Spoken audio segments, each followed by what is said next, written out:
when we talk about the countries in question, and let's take for the purposes of argument India and Indonesia, are they making progress?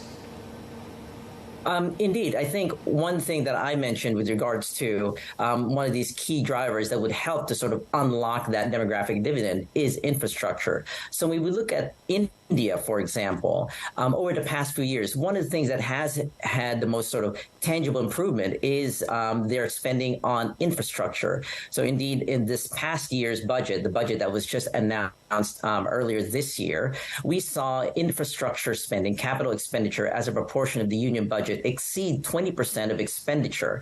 And this follows on from the past couple of years where there has been this ongoing emphasis on infrastructure to help grow out of that pandemic rut.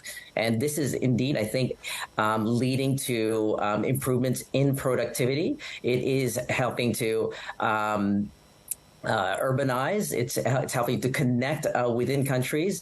And along with that, you do have the complements from with regards to unlocking internal trade through the implementation of the GST from just a few years ago. So you have this complementary factors with regards to infrastructure as well as governance in the case of India.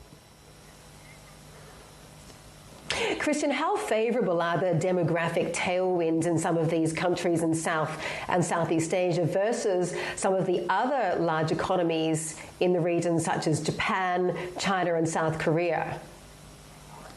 Well, I think this really just a polar opposites at this point. When we are looking at population trends, it's also important to look a little bit deeper in terms of what it's looking like with regards to working age population.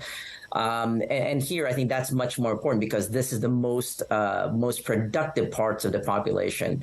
And so when we look out for the places like Japan and Korea, and fairly soon with regards to China, working age population has peaked in the case of Japan and Korea, and it is going to peak soon with regards to China. And so the demographic outlook for these countries do not look very good. But when we look at some of these larger developing Asian economies.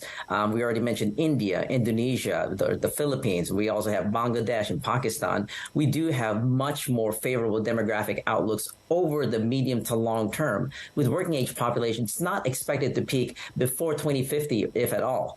So indeed, there is this divergence in Asia. And so I think one thing that we were trying to emphasize is when you look at Asia's labor pool as a whole, there has been much more concern about the demographic decline in China leading to perhaps lower structural growth. But once again, when you look at Asia as a whole, we are going to see some offset from the countries that I just mentioned, continuing working age population growth in India, Indonesia, the Philippines, Bangladesh, Pakistan, Vietnam, helping to offset the very large decline that we're about to see from China.